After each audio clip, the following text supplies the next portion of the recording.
I used to believe there were certain people you could trust completely, the kind whose presence felt like home, whose promises stitched themselves into the fabric of your life. For over 30 years, that person had been Thomas. He was my husband, my companion through every ordinary and extraordinary season, the man who once looked at me as if I were the only person in the world. I had never imagined that one day I'd look at him and feel like I didn't know him at all. It began quietly, almost imperceptibly. He started coming home late. At first, I didn't think much of it. His job had always demanded long hours. He was ambitious, steady, always reaching for the next rung on the corporate ladder. I told myself I was proud of him, that he was doing it for us, for our family. But with each passing week, the late nights multiplied. The excuses, too. Meetings that ran over, colleagues who needed him, last-minute emergencies that only he could fix. He would kiss my cheek on his way out the door each morning, the scent of his cologne lingering like a memory. And I would remind myself that this was what hard work looked like. But the silences began to grow longer. The distance settled between us like fog, thick, quiet, and suffocating. He would take phone calls in the other room, his voice lowered to a whisper. When I asked, he said it was just work. He started keeping his phone close to him, always face down on the table or tucked neatly in his pocket. Once, when I reached for it to check the time, he startled like I'd caught him doing something forbidden. "Why are you so suspicious?" He snapped, his tone sharp, defensive, unlike him. I laughed it off then, told myself I was overreacting. But the way his eyes flickered, the tightness in his jaw, something in me knew. I just wasn't ready to face it yet. Doubt is an insidious thing. It starts as a whisper and grows into a storm. I tried to bury it beneath routines, morning coffee, laundry, grocery lists, the steady rhythm of a long marriage, but the quiet moments became unbearable. When he wasn't home, the house felt too still, too empty. When he was, it felt full of things unspoken. One night, after another message saying he'd be working late, I found myself in the kitchen, wiping down already clean counters. The hum of the refrigerator was the only sound. My reflection in the darkened window looked back at me, hollow-eyed, tired. I wanted to believe him, I really did, but something inside me had begun to fracture. That was when I saw it. It was almost accidental. I had gone into his study to tidy up, to distract myself from the thoughts clawing at my mind. Papers were strewn across his desk, receipts, old files, the remnants of a man who lived half his life in the office. And then, tucked behind a stack of folders, I saw the corner of a phone. Not his usual one. This was different, an older model, faintly dusty but still functional, a secret phone. My hands trembled as I picked it up. My reflection blinked back from the black screen. I shouldn't look, I told myself. I should put it back and walk away. But curiosity had already turned to dread, and dread to something colder, certainty. My thumb hovered for only a moment before I unlocked it. The messages were the first thing I saw. Dozens of them. The name at the top of the thread read, Claire. At first, the texts were harmless, work-related notes, meeting reminders. But as I scrolled, my stomach tightened. The tone shifted, words softened, phrases lingered, compliments that didn't belong to colleagues, jokes about private moments, and then photos, intimate, smiling, careless in the way that only those who believe they are safe can be. Her face was young, bright, radiant. She looked at him the way I once had. My heart pounded so loudly I could barely hear. Every message was a knife, every image a small death. 30 years, gone, replaced by a series of digital ghosts. I don't remember sitting down, but suddenly I was in his chair, the phone still in my hand, my eyes burning. The room spun around me. I thought about all the late nights, the whispered calls, the distance that had crept between us like ivy. I had been so blind, so trusting, so naive. I don't know how long I sat there before I finally locked the phone and placed it back where I found it. My body moved automatically, my mind hollow. I cleaned the desk, straightened the papers, as if tidiness could somehow make sense of what I'd just seen. When I finally went to bed, the sheets smelled like him. I lay there staring at the ceiling until morning. He came home just before dawn. The sound of his keys in the lock sent a jolt through me. When he walked into the bedroom, he smiled like nothing was wrong, his tie loose around his neck. "You're awake," he said softly, setting his briefcase down. I could smell perfume on him, not mine. I wanted to scream, to throw the phone in his face and demand the truth. But something inside me had gone still. Instead, I forced a small smile, nodded, and said nothing. There would be a time for confrontation, but not yet. Not when I was this raw, this unsteady. I needed to be sure. I needed to understand what I was about to destroy. The next day, I searched for her. Claire. It didn't take long. Her social media profile was public, filled with photos that told a story I had never been part of. Pictures of her and Thomas, laughing, dining, walking hand in hand along a beach I didn't recognize. A parallel life, beautiful and cruel. My stomach turned. He hadn't just betrayed me. He had built an entire world without me. By the time he came home that evening, my decision was made. I couldn't carry the silence any longer. He entered the house with his usual easy charm, the same practiced smile that had once made me weak. "Long day," he said, loosening his tie. The meeting ran over again. I stood by the kitchen counter, my hands wrapped around a mug I hadn't sipped from in hours. My heart thudded in my chest, but my voice was steady when I spoke. "Who is Claire?" The words hung in the air like smoke. For a heartbeat, he didn't move. Then his color drained and the mask slipped. What are you talking about?" His laugh was hollow, nervous. "Claire? I don't know." "Don't," I cut in, sharper than I intended. "Don't lie to me, Thomas. I found the phone." His mouth opened, then closed. His hand twitched toward his pocket, instinctively searching for the device that wasn't there. "Eleanor," he said finally, his voice low, pleading. "It's not what you think. It never is it?" My hands were shaking, but I refused to let him see. "You've been lying to me for months. The phone, the messages, the pictures. How long were you planning to keep pretending?" For a moment, the silence between us was deafening. Then he sighed, his shoulders slumping as if something inside him had finally broken. "I didn't want you to find out like this." "Then why do it?" I asked, my voice cracked. "Why betray me?" He ran a hand through his hair, looking suddenly older, defeated. "I don't know," he murmured. "I didn't mean for it to happen. It just did. We worked together. Long hours. We started talking, and she understood me in ways." He stopped himself, but it was too late. "The damage was done. Understood you?" My laugh was bitter.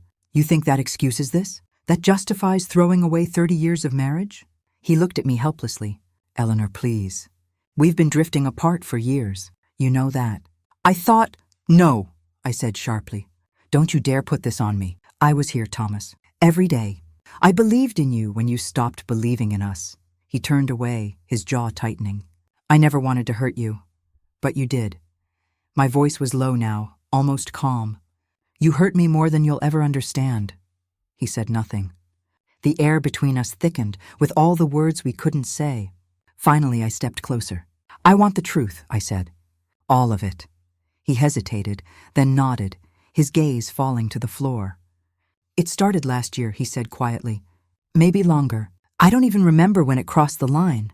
I was lonely, Eleanor. You were busy with the house, the kids, everything. I felt invisible. Invisible." The word struck me like a blow. I wanted to scream that I had been invisible too, swallowed by the weight of his ambitions, his absences, his expectations. But I said nothing. There was no point.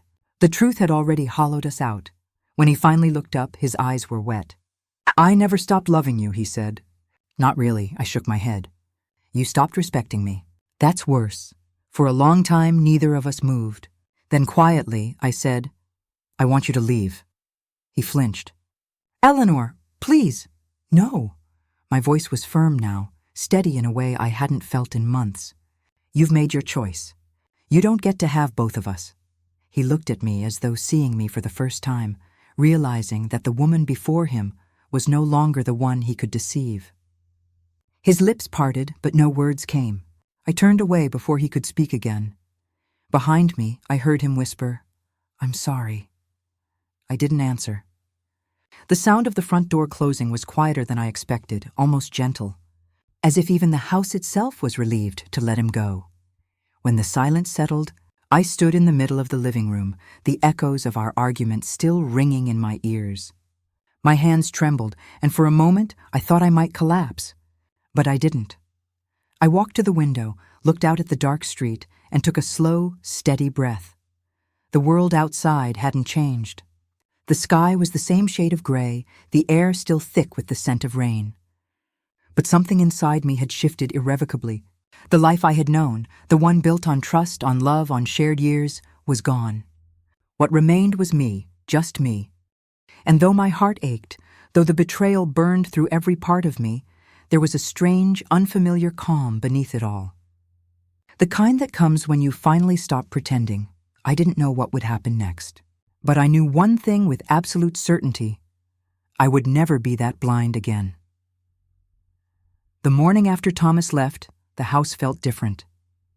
Lighter, somehow, though the air was still heavy with the scent of him, the ghost of his aftershave, the faint trace of his presence in the sheets. I sat at the kitchen table with a cup of coffee gone cold, staring at the empty chair across from me. For 30 years, that space had belonged to him. Now it was just another reminder of everything that had vanished overnight. The silence was deafening. No clinking of cups, no murmur of the news from the living room, no sound of his hurried footsteps as he rushed to leave for work. Just the soft hum of the refrigerator and the ticking of the clock, marking the passage of a morning that felt endless. I had told him to leave. The words had come easily, sharper and clearer than I had imagined. But now, in the light of day, the reality of what I'd done settled over me like a weight I could hardly bear. I had built my life around him, around us. And suddenly, there was no us anymore. I spent that first day moving through the house like a stranger, opening drawers, touching the things he had left behind. Cufflinks, half-read books, a shirt still hanging in the closet. Each object felt like a betrayal of its own, whispering stories I no longer wanted to hear. I wanted to throw everything away, to burn every reminder, but I couldn't bring myself to. Not yet. That night, I barely slept. Every time I closed my eyes, I saw her face, Claire, smiling in those photographs, her arm around his shoulders. My stomach twisted at the memory. It wasn't just the affair that hurt. It was the realization that the man I had trusted with every part of my life had been living another life behind my back. In the days that followed, I moved through time in fragments. Morning bled into night, and I existed somewhere in between. People called, friends, family. But I let the phone ring. I couldn't bear to explain. I couldn't put into words the humiliation, the disbelief, the grief. It felt like the world had kept turning while I had fallen out of orbit.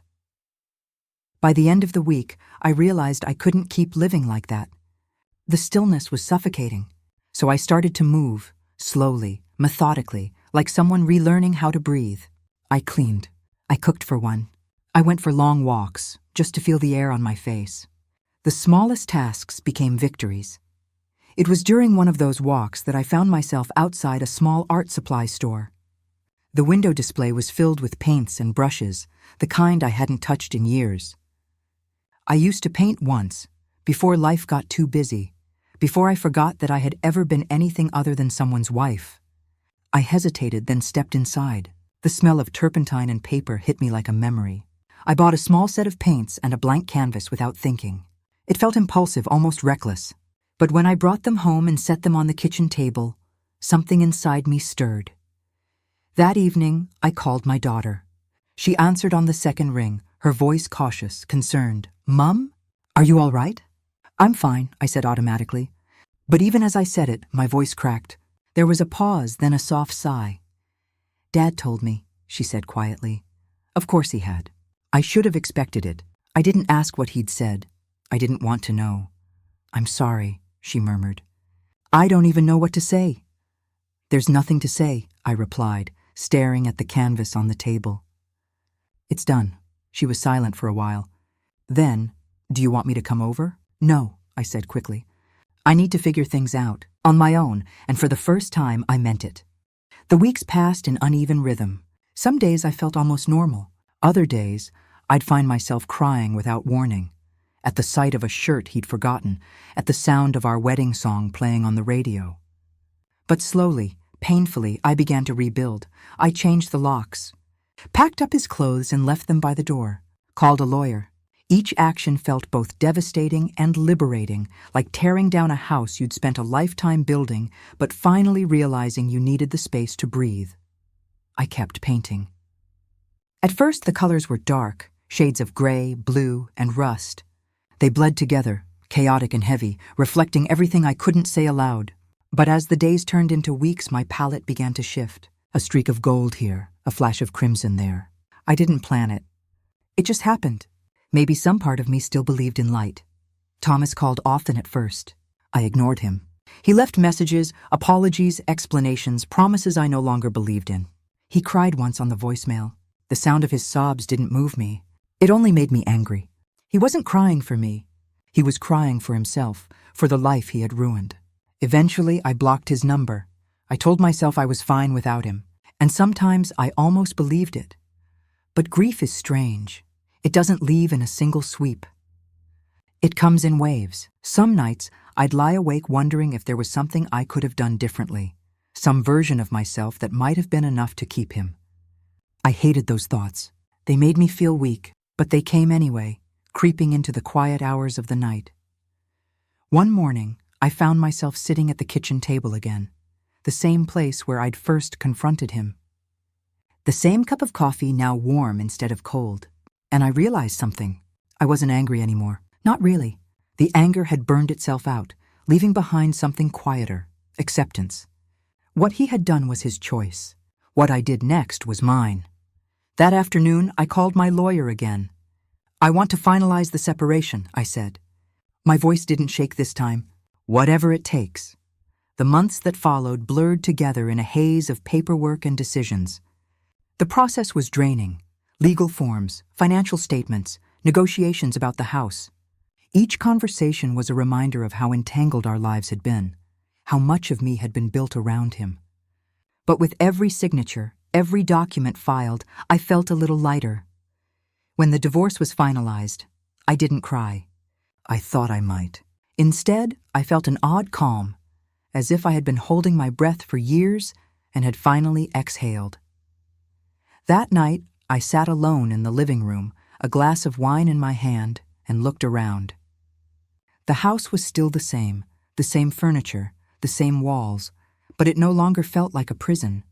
It was mine now, every corner, every echo. For the first time in years, the silence didn't hurt. It soothed. I started making small changes. Nothing drastic, just little shifts that made the space feel new. I painted the living room a lighter color, replaced the old curtains, donated the heavy dining table that had once hosted family dinners, and bought a smaller one, just for me. Each change was a quiet act of defiance, a declaration that this was my home now, not the ruins of a shared life. I began going out more. I joined a yoga class, met friends for coffee. I even attended an art workshop at a local gallery. The first time I walked in, I felt awkward and exposed, like a child on the first day of school. But the instructor, a kind woman named Laura, greeted me with a warm smile. "You're an artist," she said after seeing one of my pieces. "You just forgot for a while." Her words stayed with me. Maybe she was right. Maybe I had forgotten, but I was remembering now. Spring came quietly that year, and with it, a sense of renewal. I still thought of Thomas sometimes. How could I not? 30 years doesn't vanish overnight. But the memories no longer cut as deeply. They were just that now, memories. Parts of a story that had ended. Then one Sunday, several months after he had left, the doorbell rang. I wasn't expecting anyone. When I opened the door and saw him standing there, my breath caught in my throat. He looked different, thinner, tired, the sharpness gone from his face. There was a heaviness in his eyes I had never seen before. "Eleanor," he said quietly, "please, can we talk?" For a moment, I couldn't speak. Part of me wanted to slam the door. Another part wanted to ask why. Why now? Why come back when there was nothing left to say? Instead, I just stepped aside. 5 minutes, I said. My voice was cool, unfamiliar to even myself. He came in slowly, looking around the house as if seeing it for the first time. "You've changed things," he said softly. "Yes," I replied. "I have." He nodded, then sat down, his hands clasped tightly together. "I don't know where to start," he began. "I've been seeing a therapist, trying to understand why I did what I did. I know that doesn't change anything, but I needed you to know. I said nothing. He continued. I lost everything, Eleanor. You, the kids, the life we built. I thought I could live with my mistakes, but I can't. I can't live with what I did to you. His voice cracked. Once those words might have undone me, but now they only filled the room with a dull ache. You should have thought of that before, I said softly. I know. He looked up at me, eyes red. I just want to make things right. I don't expect forgiveness. I miss you. I met his gaze, and for a fleeting moment, I saw the man I had once loved, the one who had held my hand through the births of our children, who had made me laugh on rainy afternoons. But that man was gone, replaced by a stranger shaped by lies and regret. There's nothing left to fix, I said gently. You broke something that can't be mended. He swallowed hard. So that's it? That's it. I stood, signaling the end of our conversation. Goodbye, Thomas, he hesitated, as if hoping I'd change my mind. When I didn't, he nodded, his shoulders slumping, and walked to the door. He turned once before leaving. You were the best thing that ever happened to me, he whispered. I didn't respond. The door clicked shut behind him, and with it, the last remnants of the life we'd shared. That night, I didn't cry. I didn't rage. I just sat quietly, feeling the stillness of my home settle around me. For years, I had lived for him, his needs, his ambitions, his comfort. But now, I was living for me. I wasn't the same woman I'd been when this all began. The pain had changed me, yes, but it had also shaped me into someone stronger. I had learned to live alone, to find beauty in solitude. The loneliness that had once terrified me had become a kind of freedom. When I looked at the canvas propped up against the wall, the one I'd been working on for weeks, I saw not sorrow, but color. It was unfinished, a landscape bathed in morning light. And for the first time, I realized that I was, too, unfinished, still becoming, still alive. The days that followed Thomas's visit felt strangely still, not empty exactly, more like the pause after a storm when the air is clear but the ground is still wet. I went about my routines quietly, almost reverently, as if relearning the rhythm of a life that now belonged only to me. Each morning, I woke before sunrise, made coffee and opened the curtains to let the pale light spill into the kitchen. I liked watching the world wake up, the slow unfurling of day, the promise that things could begin again. There was something soothing in that simple act, something that whispered, "You survived." I painted. Sometimes for hours, sometimes for only a few minutes before stepping back, letting the silence of the room absorb whatever emotion I'd poured onto the canvas. My art had begun to change. Where once there had been darkness, heavy muted colors that pressed against each other, now there was space. Light seeped through. The shapes grew softer. It was as if I were teaching myself to breathe in color again. One afternoon, while I was cleaning brushes, my phone buzzed with a message from Laura, the woman who ran the gallery. Eleanor, would you consider submitting some of your work for our summer exhibit? I think people need to see what you're doing. I stared at the screen for a long moment, my heart thudding. The idea terrified me. My paintings had always been private, pieces of a conversation between me and the past. But part of me knew it was time. I typed back, yes, I'd be honored. That night I couldn't sleep. Excitement and fear tangled in my chest. I thought about how far I had come from the woman who once sat in this same kitchen, paralyzed by betrayal. Now I was building something new, not out of what I'd lost, but out of what I had found inside myself. The exhibit was small but elegant, held in a converted brick warehouse filled with soft light and the smell of paint and varnish. On opening night, I arrived early, my hands trembling as I adjusted the frames on my pieces. There were 6 in total, a series I called After the Storm. As people began to trickle in, I stood quietly in a corner, unsure how to carry myself. Then Laura appeared beside me, smiling. "You look like you're about to run," she said. "I might," I admitted. "This feels strange, exposed." "That's what makes it beautiful," she said. "People don't just see paint. They see honesty." When the first guests stopped before my paintings, I expected polite nods. Instead, they lingered. I heard snippets of murmured conversation, words like grace, resilience, hope. A woman touched my arm and whispered, Whoever painted these has lived through something. I smiled, not trusting myself to speak. By the end of the night, one of the pieces had sold. But what mattered most wasn't the sale. It was the way people looked at me, not with pity or curiosity, but with respect. For the first time in years, I felt seen not as a wife, not as someone's mistake, but as myself. When I got home, I poured a glass of wine and sat by the window. Outside, the city hummed softly, alive with its own stories. I thought of Thomas, of how I had once believed our love was the center of my world. It wasn't anger I felt anymore, or even sadness, just distance, the calm kind that comes when you finally stepped out of someone else's shadow. The weeks after the exhibit were a quiet unfolding. Opportunities appeared, a small interview for a local magazine, an invitation to teach a weekend art class. I accepted them with the same cautious gratitude I gave the morning sun. Each new experience stitched another piece of confidence into me. I started walking every evening, taking the long route through the park. The air smelled of jasmine, and the trees arched above me like cathedral ceilings. Sometimes couples passed hand in hand, and for the first time, I didn't flinch at the sight. I was no longer defined by what I didn't have. One evening, on a whim, I booked a trip, something I'd promised myself I would do when everything was settled. Paris had always been a dream whispered in passing, a place I imagined visiting someday. Now, someday had arrived. Paris was everything the books promised, a city of light and noise and effortless beauty. I walked for hours each day, letting my feet find their own direction. I sat at cafes, sketchbook open, sipping coffee as strangers hurried past. I visited the museums, lingered before paintings I had only ever seen in textbooks, and felt a quiet kinship with the women in them, muses, creators, survivors. One afternoon I stood on the Pont Neuf, the Seine glinting below me, and realized I wasn't lonely. I was alone, yes, but that was different.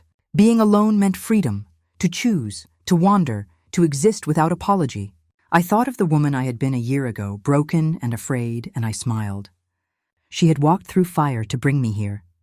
When I returned home, everything looked smaller, calmer. Even the house seemed to exhale, as if relieved I had finally made peace with it. I hung a few of my Paris sketches on the wall and felt something click into place, a quiet certainty that I was exactly where I needed to be. Months passed. Seasons turned. My art began to thrive. I sold more pieces, gave a talk at the gallery, even started mentoring younger artists. But the real transformation was internal. I no longer woke with that sharp ache in my chest. The silence in the house no longer echoed with absence. It simply was. Sometimes memories surfaced, not the bitter ones, but softer flashes. Thomas laughing at something on television, the smell of coffee on a Sunday morning. I let them come, then let them go. They were fragments of a life that had shaped me, but they didn't define me anymore. One morning, as I was sorting mail, I found an envelope with familiar handwriting. My heart stuttered. It was from him. For a moment, I considered throwing it away unopened. But curiosity, or maybe closure, won. I broke the seal. The letter was short. Eleanor, I don't expect forgiveness. I only want you to know that I've changed. Therapy has made me face what I ran from. You were right. I didn't respect what we had until it was gone. I'm sorry for the pain I caused. I hope you found peace. You deserve it. Thomas. I read it twice, then folded it neatly and placed it in a drawer. I didn't feel anger or longing or even satisfaction, just a deep, steady calm. He was no longer part of my story, but he had been a chapter, one that had taught me everything I needed to know about strength. That evening I met Laura for dinner. She raised her glass to me across the table. To new beginnings, she said. I laughed softly. Do you ever feel like life gives you the same lesson until you finally learn it? All the time, she replied. But I think you've learned yours. Maybe, I said, smiling. I used to think losing him broke me. But it didn't. It uncovered me, she nodded, her eyes warm. You should write that down. Later that night, back home, I stood by the window again. The city lights shimmered and a gentle rain began to fall, the kind that softens everything it touches. I thought about what lay ahead, new projects, perhaps new love one day, though I wasn't searching for it. For now, I was content to belong only to myself, I walked to my easel, where a fresh canvas waited. I dipped my brush into a pot of gold paint, a color I once thought too bold, too hopeful, and drew the first stroke. It felt like sunlight. As the paint spread across the surface, I felt a quiet joy unfurl inside me. Life wasn't perfect, but it was mine. Every scar, every color, every brush stroke told the story of a woman who had been broken open and rebuilt herself piece by piece. I stepped back, wiped my hands on a rag, and smiled at what was taking shape. Not a storm this time, nor its aftermath, but a sunrise. A beginning.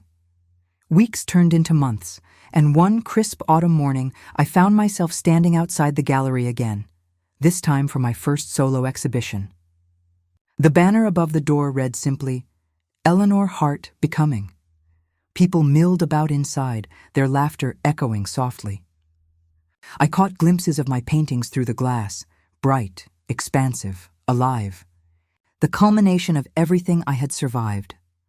Laura appeared beside me, touching my arm. "Ready?" I took a deep breath, the cool air filling my lungs. More than ready. As I stepped inside, I felt no trace of the fear that had once held me back. Only gratitude for the pain that had taught me resilience, for the solitude that had shown me freedom, for the woman I had become. That night, after the gallery emptied and the lights dimmed, I walked home under a sky littered with stars. The city was quiet, the streets glistening from a recent rain. I could still hear the faint echo of voices, the soft hum of music. But mostly I heard my own heartbeat, steady, strong, alive. I paused at the corner, looking up at the endless sky, and whispered a small thank you to the past for breaking me open, and to the present for stitching me back together. When I reached my door, I didn't look back. I didn't need to. The woman who once lived in fear and doubt was gone. In her place stood someone new, someone whole. Inside, the house greeted me with warmth and light. I set my keys down, poured a cup of tea, and sat by the window once more. The rain had stopped, and a single moonbeam stretched across the floor like a path. I followed it with my eyes until it disappeared into the darkness. For a long time, I just sat there, listening to the quiet. It wasn't the silence of loss anymore. It was peace. And as I watched the night give way to dawn, I knew this was my life now, unfolding, imperfect, and utterly mine.